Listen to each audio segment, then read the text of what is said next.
अस्सलाम वालेकुम नाज़रीन, मैं हूं एजाज अहमद और आप मेरा व्लॉग देख रहे हैं। फवाद चौधरी को मिला बड़ा रिलीफ। क्या मामला है, आगे बात करते हैं। इमरान खान को सहूलियात की फराहमी के हवाले से जज अबुल हसन जुल्करनैन का अहम हुक्मनामा सामने आ गया, लेकिन उनकी बहन के साथ ज़बरदस्त मकालमा भी हुआ। एक और ख़बर यह है कि नवाज शरीफ की फ़्लाइट नंबर तक आ गया है और नवाज शरीफ साहब की जानिब से हिफाजती ज़मानत की दरख्वास्त भी दायर कर दी गई है इस्लामाबाद हाई कोर्ट में। उस दरख्वास्त की समाअत का अहवाल आपको बताएंगे और फ़्लाइट नंबर वगैरह आपको बताएंगे। Stay tune. और उसके बाद दो इंतहाई अहम खबरों से आपको आगाह करेंगे। नाज़रीन, पहले चलते हैं फवाद चौधरी के मामले की जानिब। फवाद चौधरी के खिलाफ तौहीन इलेक्शन कमीशन केस में इलेक्शन कमीशन में भी कार्रवाई जारी है और इस्लामाबाद की जो सेशन अदालत है वहाँ भी कार्रवाई जारी है। उनके भाई हैं फैसल चौधरी, उन्होंने इस्लामाबाद हाई कोर्ट में एक अपील दायर कर रखी है, एक पिटीशन दायर कर रखी है। उस पिटीशन में उनका ये मौक़िफ़ है कि किसी भी शख्स के खिलाफ एक ही जुर्म में दो जगह कार्रवाई नहीं हो सकती। उनका ये कहना था, अपनी मौक़िफ़ है उनका अपने दलाइल में। आज इस मामले की समाअत हुई। चीफ जस्टिस आबिद फारूक और जस्टिस मियां गुल हसन औरंगज़ेब ने समाअत की। उनका ये कहना था फैसल चौधरी का अपने दलाइल में कि अगर ये रिवायत बन गई तो फिर हुकूमत अपने सियासी मुखालिफिन को जीने नहीं देगी, वो एक एक मुकदमे में कई जगह घसीटेगी। बहरहाल इस्लामाबाद हाई कोर्ट ने दलाइल सुनने के बाद इलेक्शन कमीशन को फवाद चौधरी के खिलाफ फौरी कार्रवाई से रोक दिया है और ये हिदायत की है कि जब तक अदालत फैसला न कर दे इस मामले पर इलेक्शन कमीशन कोई कार्रवाई नहीं करेगा। नाज़रीन, अब आगे चलते हैं। आपको याद है गुज़िश्ता रोज़ समाअत हुई थी अडयाला जेल में और फिर इमरान खान के लिए घर के खाने और साइकिल की फराहमी की एक दरख्वास्त की गई थी। घर के खाने के हवाले से तो जज अबुल हसन जुल्करनैन का ये कहना था कि जेल जहाँ खाना बनता है वो जेल खाना देने की पाबंद है, उसमें कोई मसला हो तो बताएं। लेकिन आज उस पर उनका पहले तो उनके वकील जो थे, अलीमा खान साहिबा के भी वकील हैं, उनकी भी एक दरख्वास्त है, उनसे मुकालमा हुआ और फिर अलीमा खान साहिबा से मुकालमा हुआ। जस्टिस शिराज रांझा इमरान खान के भी वकला में से शामिल हैं, उनके साथ उनका मुकालमा हुआ। उन्होंने कहा कि कोई नज़ीर हमें ये बताएं कि बच्चों के साथ टेलीफोन पर जो बात कराई जाती है वो जेल मैनुअल में नहीं है, कोई अदालती फैसले का हवाला दे, कोई कानून बताएं। उनका ये कहना था, शिराज रांझा का, कि वफाकी शरई अदालत ने दिया, बाकी तो किसी अदालत का फैसला नहीं और ना ही जेल मैनुअल में है। तो उनका ये कहना था कि वफाकी शरई अदालत को छोड़ें, कोई कानून बताएं। अडयाला जेल के सुप्रिंटेंडेंट ने अपने तहरीरी जवाब में ये बताया है कि जेल मैनुअल में ये इजाज़त नहीं है कि किसी भी कैदी को बैरून मुल्क फ़ोन पर बात करवाई जाए। बहरहाल जज साहब ने तहरीरी हुक्मनामा जारी कर दिया है और तहरीरी हुक्मनामे में उन्होंने ये कहा है कि ये बहुत अहम मामला है। इमरान खान की अहम शख्सियत हैं, उनकी ज़िंदगी भी अहम है, लेकिन उनकी फैमिली के कंसर्न हैं, तो उन कंसर्न्स को एड्रेस किया जाए, क्योंकि कैदी के भी इंसानी, आइनी, सियासी तमाम हुकूक होते हैं। उस तनाजुर में अगर ये जेल मैनुअल में नहीं भी है, फिर भी इमरान खान की उनके बच्चों के साथ बात करा दी जाए, सलमान और कासिम के साथ। दोनों बच्चे लंदन में अपनी वालदा जमामा खान के पास मुकीम हैं, लेकिन ना तो अलीमा खान साहिबा ने और ना ही उनके वकील ने ये इस्तदा की कि जो उनकी बेटी है टहरियान, उनके साथ भी बात कराई जाए, इसलिए बेटी का हुक्मनामे में तस्करा नहीं है। इस दरमियान में जज साहब का अलीमा खान साहिबा से दिलचस्प मुकालमा हुआ। अलीमा खान साहिबा ने कहा कि मेरा भाई जो है वो जेल में है, मासूम है, जेल में जिम है, एक साइकिल भी दे दे तो क्या हर्ज है। जज साहब ने कहा, साइकिल क्या, मोटरसाइकिल भी दे देंगे, लेकिन आप पंक्चर का ख्याल रखें कि कहीं पंक्चर ना हो जाए। फिर उन्होंने कहा कि और क्या दूं, मैंने तो जेल की दीवार तक तोड़वा दी और इमरान खान के लिए जगह वसी करा दी। अलीमा खान साहिबा का कहना था कि वो जिस घर में इमरान खान रहते हैं वहाँ एक साइकिल है, इमरान खान चाहते हैं वो साइकिल दे दी जाए। अगर कोई मसला है उस साइकिल को लाने में, तो जेल में जिम है, वहाँ से एक साइकिल या बाजार से जेल मंगवा कर दे दे।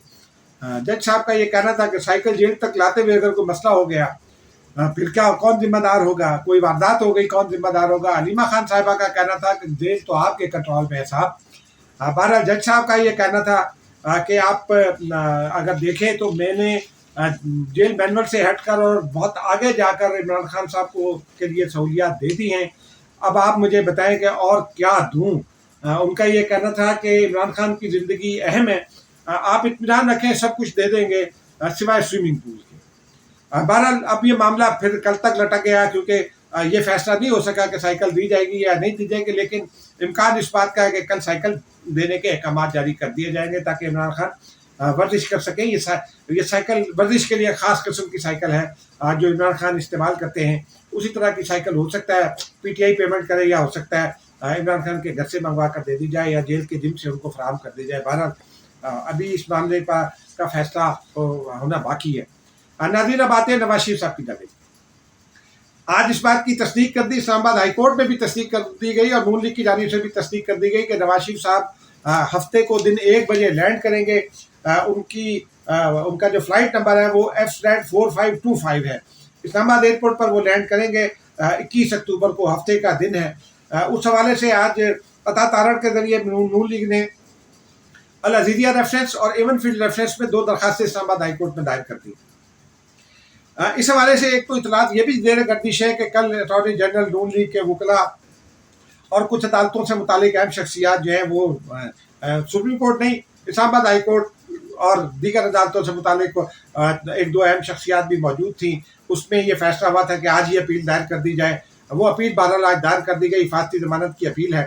2 وکلاء نواز شریف صاحب کے کیس کو پلیڈ کر رہے ہیں. امجد پرویز صاحب جو مین اپیل میں ان کے وکیل ہیں، اور پھر اعظم نذیر تارڑ صاحب. امجد پرویز صاحب نے آج یہ عدالت میں دلائل دیے اپنا اس کے حوالے سے. آج ہی دائر بھی تھی، آج ہی اس پر نمبر لگا، اور آج ہی سماعتوں کی 2 رکنی بینچ جسٹس عامر فاروق اور جسٹس میاں گل حسن اورنگزیب کی صدارت پر مشتمل سماعت کر رہا ہے. امجد پرویز صاحب کا کہنا تھا کہ میرا موکل جو ہے وہ سرنڈر کرنا چاہتا ہے. ہم تو سرنڈر کرنا چاہتے ہیں تو حفاظتی ضمانت دے دیں، وہ پاکستان آ جائیں اور لاہور بھی چلے جائیں. مقصد تو یہی ہے کہ لاہور کا جلسہ ایڈریس کر لیں. عدالت نے ان سے استفسار کیا کہ اس وقت کی اسٹیٹس کیا ہے نواز شریف صاحب کا. امجد پرویز صاحب نے یہ تسلیم کیا کہ وہ مفرور ہے، کیونکہ عدالت نے انہیں باہر جانے کی اجازت دی تھی. انہوں نے اور بہت سارے دلائل دیے، لیکن وقت کی قید کی وجہ سے یا بہت طویل وقت ہو جائے گا اگر ان دلائل پر بات کی گئی. بہرحال ان کا یہ کہنا تھا کہ اب تو سرنڈر کرنا چاہتے ہیں، ہم قانون پسند شہری ہیں، اور ہمارے پاس انہوں نے حوالہ دیا کہ چیئرمین پی ٹی آئی کو بھی جو ہے وہ حفاظتی ضمانت ملی تھی. جج صاحب نے پوچھا کہ کیا پروسیکیوشن کو سننے کے بعد حفاظتی ضمانت ملی؟ انہوں نے کہا جی، پروسیکیوشن کو سننے کے بعد ضمانت ملی تھی. اعظم نذیر تارڑ نے کہا کہ ہمارا ذرا سا کور ڈفرینس ہے پی ٹی آئی کے کیس کے ساتھ اور ہمارے کیس کے ساتھ. ہم نے پاکستان میں کسی قانون کی خلاف ورزی نہیں کی، کسی ادارے کی ہدایت کی خلاف ورزی نہیں کی. آپ کو یاد ہوگا کہ نواز شریف صاحب جب باہر گئے تھے اس کے بعد عمران خان کی دور حکومت میں لاہور ہائی کورٹ نے انہیں 12 ہدایت کی تھی پیش ہونے کی، وہ نہیں پیش ہو رہے تھے. میڈیکل رپورٹس بھی دی جاتی رہیں، پھر اس کے بعد میڈیکل رپورٹس کا سلسلہ بھی موقوف ہو گیا تھا. لیکن اب اس درمیان میں سماعت کے نیب سے پوچھا گیا، نیب کے وکیل سے، کہ ان کا کیا موقف ہے. تو انہوں نے کہا کہ جی آنے دیں، ہمیں کوئی اعتراض نہیں ہے، نواز شریف صاحب پاکستان آنا چاہتے ہیں، آنے دیں. لیکن عدالت نے نیب کو باضابطہ نوٹس جاری کیا جو قانونی ضرورت تھی. کل نیب سے اس کا موقف مانگا ہے، کل وہ موقف آ جائے گا. سماعت کل تک ملتوی ہو گئی، لیکن اس ملتوی ہونے سے پہلے جسٹس میاں گل حسن اورنگزیب نے بہت اہم ریمارکس دیے. انہوں نے کہا کہ آپ کی گفتگو سے تو ایسا لگتا ہے کہ عدالت نے عدم پیروی پر درخواست خارج کر کے کوئی بہت ٹیریبل چیز کر دی تھی. بہت سگنیفیکنٹ ریمارکس ہیں ناظرین، لیکن ریمارکس پر جانے کے بجائے عدالت کا کل کی سماعت کو دیکھنا ہوگا کہ عدالت کل کیا کہتی ہے. آج ناظرین آپ کو 2 خبریں اور دے دیتے ہیں.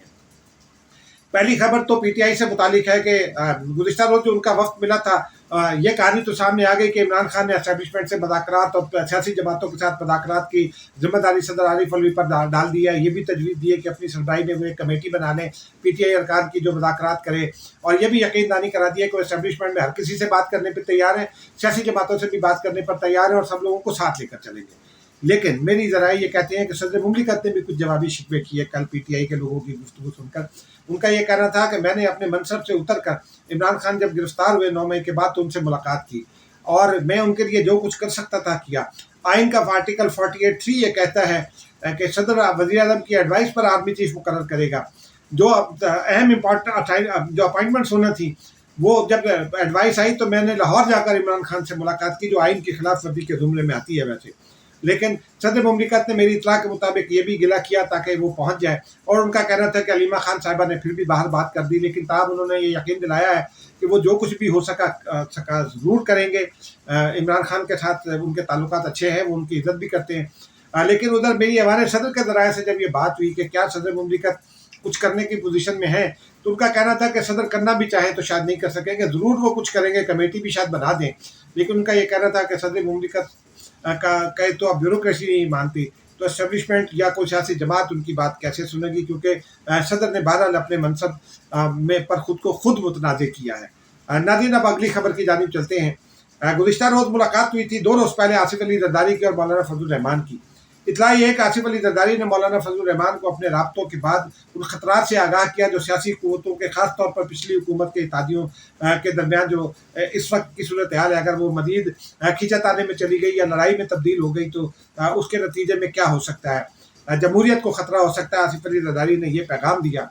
मौलाना फजल रहमान को इस पर तशवीश है, उन्होंने गुज़िश्ता रोज़ बयान भी जारी किया, लेकिन अब इतलात ये है कि आसिफ जरदारी ने मौलाना से बात की है नवाज शरीफ से बात करने के हवाले से, कि वो नवाज शरीफ के साथ बात करें और मीडिएट करें, क्योंकि वो इस पोजीशन में है। लेकिन अब नून लीग में भी ये एहसास पाया जाने लगा है। ये इतलात तो सामने आ गई हैं कि शाहिद खाकान अब्बासी और मिफ्ता इस्माइल को मना लिया गया है, लेकिन अब मेरी एक नून लीग के अहम रहनुमा से बात हुई, उनका ये कहना था कि नवाज शरीफ का फौरी तौर पर इलेक्शन लड़ना बदस्तूर जो है वो वाज़ेह नहीं है, लेकिन अगर नवाज शरीफ इलेक्शन लड़ भी लिए तब भी हम अपने पुराने इत्तेहादियों को साथ लेकर चलेंगे, क्योंकि पीपल्स पार्टी के साथ हमारा जो है वो जो ताल्लुक है वो इतना ख़राब नहीं होना चाहिए कि हम आपस में एक दूसरे से बात करने के रवादार ना हो।